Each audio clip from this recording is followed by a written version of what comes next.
Kryeministri në detyrë, një herësh kryetari i lëvizjes Vetëvendosje, Albin Kurti, nuk ka pranuar të flasë në lidhje me formimin e qeverisë së re.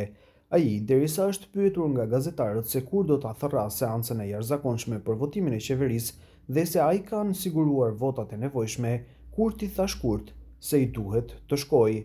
Pas propozimit të lëvizjes Vetëvendosje Glauk Konjufcën si mandatar për kryeministër nga presidentja Vjosa Osmani, Konjufca ka afat deri më 19 nëntor të thirret seanca e jashtëzakonshme e kuvendit dhe ta prezantojë kabinetin qeveritar për të kërkuar votbesimin e deputetëve. Ai kanë siguruar votat për qeveri, kjo është përgjigjja e Kurtit. Më duhet të shkoj, tha ai, pasi mori pjesë në një aktivitet për barazi gjinore të martën. Kryetari i lëvizjes Vetëvendosje, një herësh kryeministër në detyrë Albin Kurti, më 26 tetor ka dështuar të formojë qeverinë e re, pasi mori vetëm 56 vota të deputetëve nga 61 të nevojshme. Lëvizja Vetëvendosje, në zgjedhjet e fundit parlamentare të mbajtura më 9 shkurt të këtij viti, ka dalë parti e parë me 43% të votave. Publicisti shqiptaro-amerikan Hafiz Shala ka reaguar ashpër pas deklaratës nënkryetares së PDK-s Vlora Çitaku, e cila tha se ministrja në detyrë e industrisë, ndërmarrësisë dhe tregtisë po ndiqet për milionat e abuzuara dhe jo për arsye politike. Në një prononcim të gjatë në Facebook, Shala ka kundërshtuar fort narrativën e Çitakut, duke i rikujtuar PDK-s skandalet e viteve të kaluara dhe duke akuzuar për heshtje selektive në rastet ku, sipas tij, janë të përfshirë figura të afërta me këtë parti. Ai ka përmendur rastin e vjedhjes së 30 kilogramëve ar në dhomat e dëshmive në Prishtinë dhe Pej, duke thënë se vetëm kjo hajni te kalon të gjitha hajnitë e qeverisë Kurti, për të cilat po insiston opozita.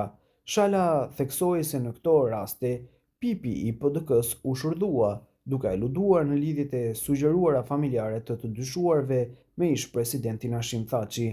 Në reagimin e tij ai akuzon PDK-n për hipokrizi politike, duke kujtuar sipas tij afërsinë e dikurshme të saj me Beogradin, lëshimet ndaj Serbisë, rastet e faljes së territorit dhe skandalet e tjera, të cilat sipas Shalës, partitë opozitare sot po përpiqen t'i fshihin ose relativizojnë. Në vijim postimi i tij plot. Kur u vodhën 30 kilogram ar në dhomën e dëshmive në Prishtinë, po ashtu edhe në Pej, vetëm kjo hajni te kalon të gjitha hajnitë e qeverisë Kurti, pa u lëshuar në skandalet e tjera. Disi u shurdhua zër juve të PDK-s, por edhe të tjerëve, sepse ishte në pyetje nipi apo daja i Thaçit përgjegjës. Për këtë nuk jam i sigurt. Ju kur fare të drejtë nuk keni me akuzuar askënd për hajni, nepotizëm, krim dhe tradhti ndaj dheut. Në cilësinë e bashkëpunëtorëve të ngushtë me Serbinë, të cilës ja plotësua të gjitha kërkesat deri tek gjoja korrigjimi i kufive, në të vërtetë falja e veriut, për të cilën e keni paguar Rubin $52.000 në muaj, që t'ju ndihmonte në ndarjen e kësaj pjese më vitale, pa kurfar vendimi as transparence.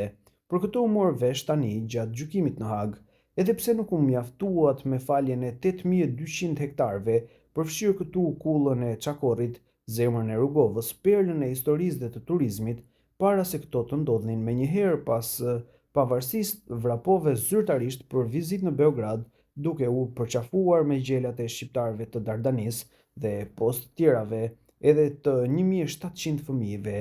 Nuk pushoje duke e sulmuar Mimoza Kusari Lilën, kryetare e grupit parlamentar, se paska biseduar në telefon me Radoj Qiçin e kurdisur nga miku juaj Slavko Simić, qëllimisht, sipas regjisë paraprake të BTK-s dhe listës serbo-shqipfolse për të krijuar një alibi se gjoja edhe vetëvendosje është e lidhur me këtë organizatë terroriste, ndërsa tani po dalin edhe partitë e tjera të lidhura ngushtë me ju, të cilat për Radoj Qiçin nuk kanë kurfar problemi, por për Albin Kurtin po. E ju, për të shkuar në veri zyrtarisht në cilësinë e kryetarit të shtetit, Hashim Thaçi pritej me pogaçe raki duke i mundësuar shëtitjen e lirë në përliqenin e Ujmanit, aty afër vilës së Radoj Qiçit, majorit të pjesës veriore me mbishkrime cirilike, mu ashtu sikur Thaçi përkulej para përmendore së serbëve të vrarë, siç shkruhej në plakat nga terroristët e UÇK-s. Pastaj filloi falja e traktorëve bujqve serb për t'u dukur i afërt dhe i mirë ndaj tyre. Një fjalë vjetër nga të mençurit thotë: ai që është i mirë për gjithëkënd, nuk është i mirë për askënd. Fatkeqësisht, për shqiptarët ai ishte gjarë përbashkë me adashin e tij Edvin Kristaq Ramën, miq dhe bashkëpunëtor të ngushtë të kriminalit dhe xhelatit Aleksandar Vučić, me të cilin thurën plane o gurzeza ndaj Republikës së Dardanisë shkatërruese në periudha afatgjata. Tani, ku do të vendosni këtë njeri, në mesin e heronjve dhe komandantëve të UÇK-s apo në mesin e Esat Pash Toptanit dhe të Edvin Kristaq Ramës?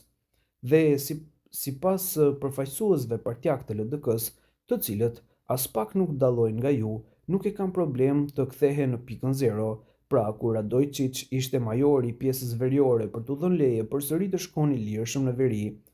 Kjo kurrë nuk do të ndodhë, përndryshe kësaj thonë, po i fryni zjarrit, i cili së pari ju do t'ju djeg.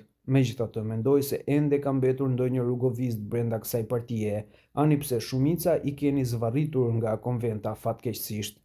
Shtrohet pyetja, në vend që të merreni me problemet sociale të punëtorëve dhe qytetarëve, ju nuk gjeni mirëkuptim për të zhbllokuar përmes miratimit të buxhetit problemin e pagesave, por siç duket, opozita nuk i konvenon të ketë situatë normale dhe të qetë, sepse vetëm kështu mendon se mund të mbjetojë deri në largimin e Kurtit, jo përkohësisht, por përgjithmonë.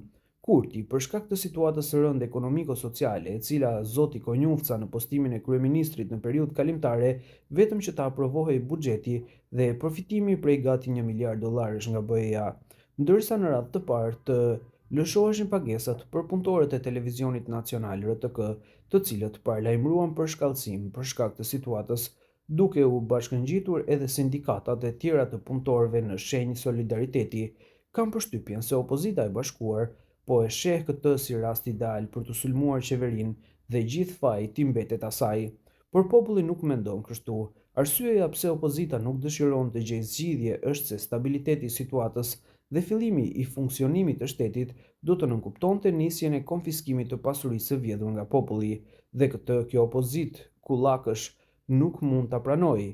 Kjo është arsyeja kryesore, prandaj le ta kuptojë ky popull se kush po krijon destabilizim përmes prodhimit të problemeve sociale në tërë vendin për të sjellë vendin në gjendje kaotike. Kjo nuk duhet lejuar në asnjë mënyrë dhe për asnjë çmim.